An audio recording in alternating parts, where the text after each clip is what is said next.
As we continue to look at President Trump's zero-tolerance policy at the U.S. border, we turn now to Texas-based human rights lawyer Jennifer Harbury, who's lived in the Rio Grande Valley in Texas for more than 40 years. Her husband, Efraim Bamaca Velasquez, a Mayan comandante, was disappeared after he was captured by the Guatemalan army in the 80s. After a long protest campaign, Harbury found U.S. involvement in the murder and cover-up of her husband. Now she continues to work with people fleeing violence in Guatemala, El Salvador, Honduras, who've come to the United States seeking asylum, and makes connections between U.S. foreign policy and people seeking political asylum in Central America.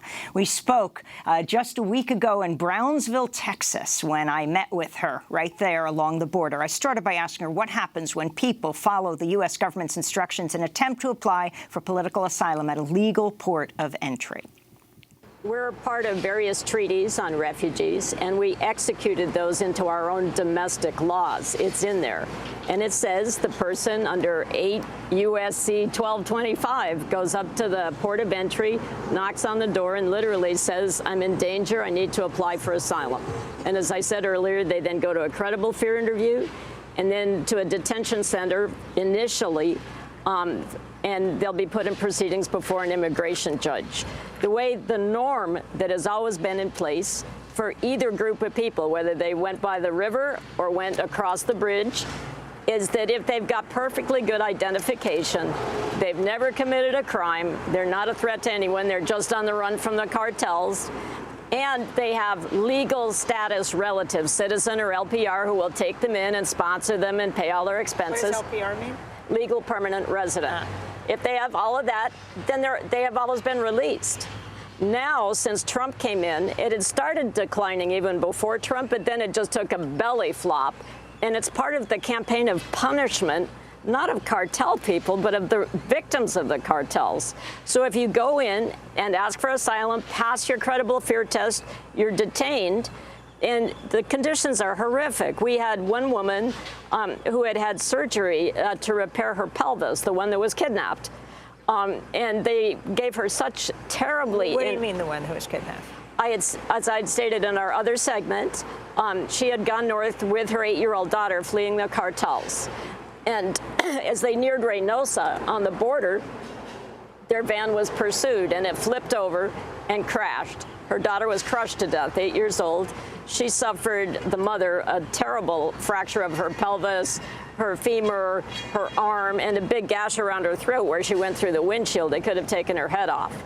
She was several months in the hospital in Reynosa, hobbled across the bridge on a walker, and told last year, we don't do that anymore, go away. She went back and was kidnapped at the foot of the bridge. Anyone looking like a refugee is going to be kidnapped because the cartels have figured out you've got someone up north that loves you and is going to go find the money. That's what happened.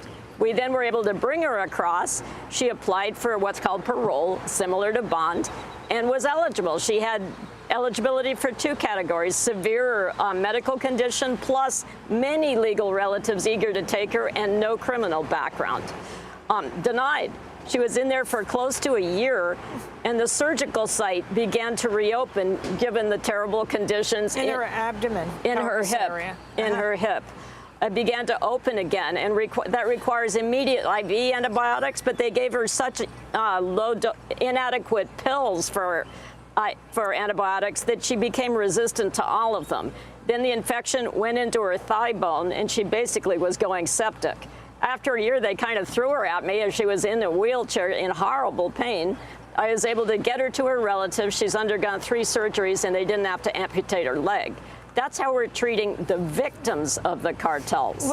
To understand something, Jeff Sessions, the Attorney General, said domestic violence and gang violence will no longer be accepted as grounds for political asylum. So she would not be accepted under... That's correct. And a woman whose children I represent in another case, this was back from '09, but it's a very typical case, actually, and it shows you what's going to happen now. She had an extremely abusive partner from Reynosa. They grew up almost next door to each other. Reynosa's just over the border in Mexico. Just over the river. And he beat her so often and then tried to burn the trailer they were living in with her and the kids inside it that she went to the police. got protective orders, and he got deported back to Reynosa and immediately joined the cartels. And all her relatives said, he's talking about how he's going to murder you, he's going to burn you, he's driving around with the cartels with these heavy weapons, don't ever come back. She was stopped by police after her waitressing shift, and they said, you know, faulty brake light or something, a very typical excuse, and was immediately turned over to Border Patrol with all of her friends screaming, don't send her back, she won't survive the week. She was begging and crying.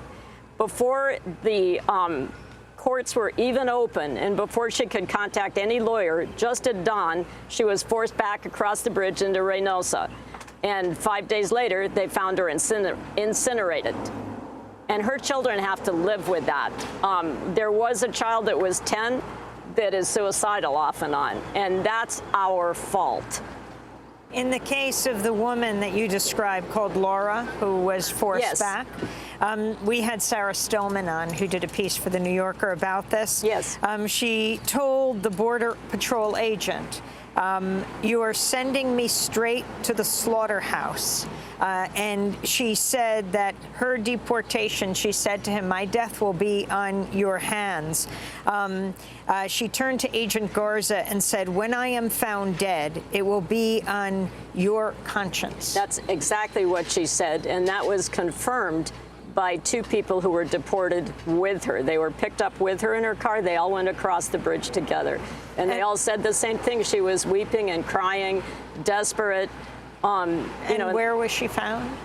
In Reynosa, in an incinerated car just down near the river. The second day he found out she was there and he rammed her car because she was trying to find a coyote to rush her across.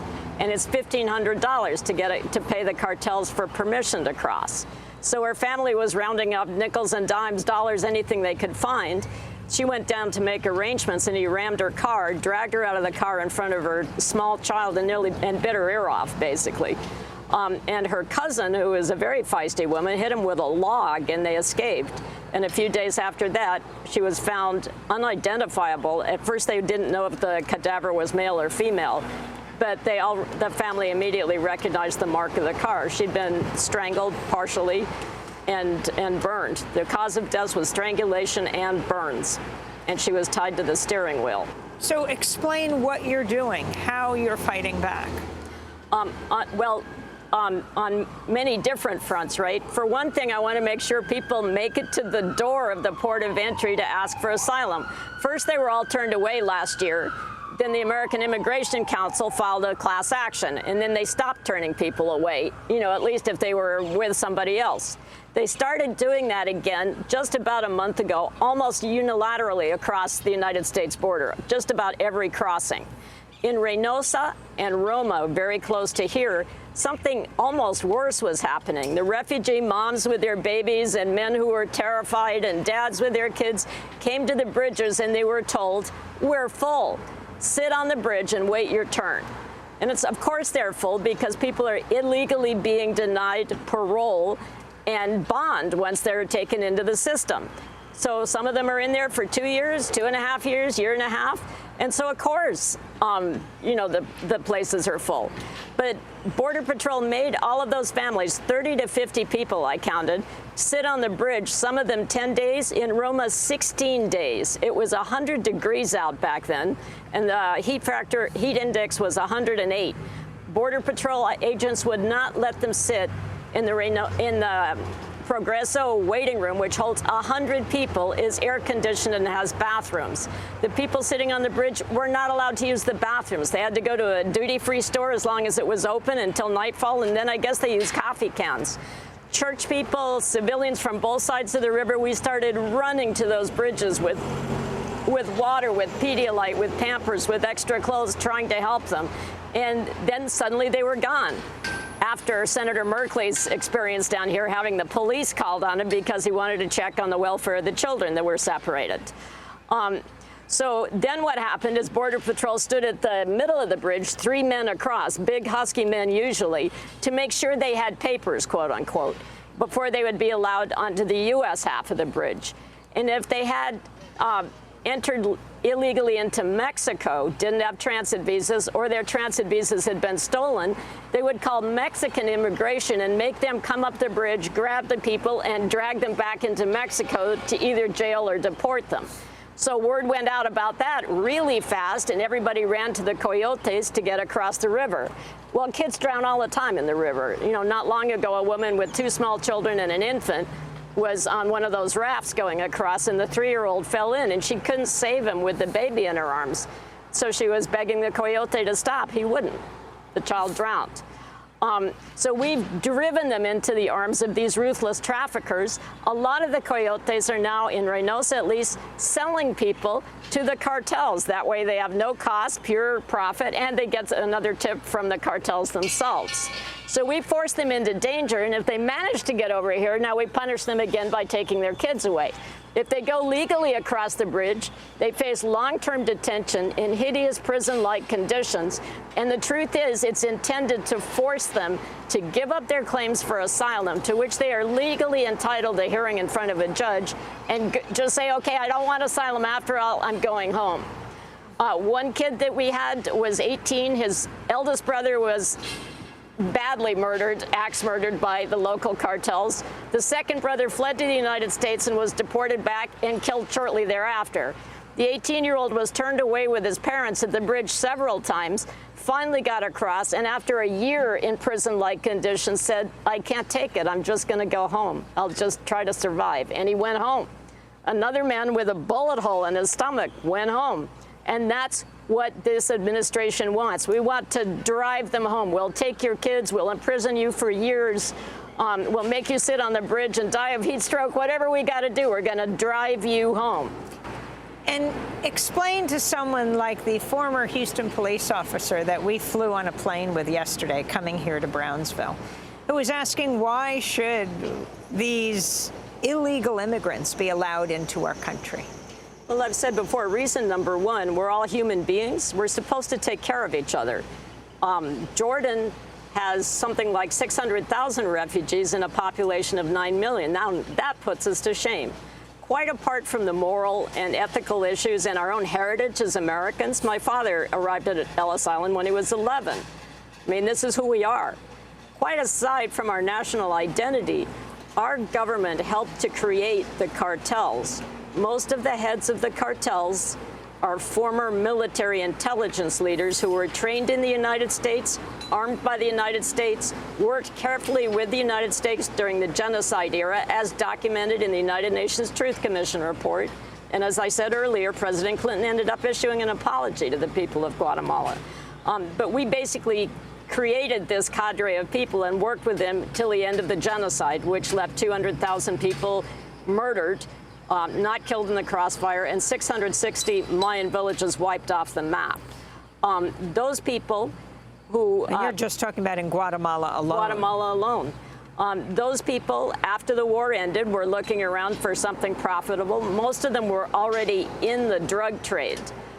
Colonel Alpérez, Julio Roberto Alpérez, who was one of my husband's torturers, was being paid for the information he gave about Everardo while he was torturing him.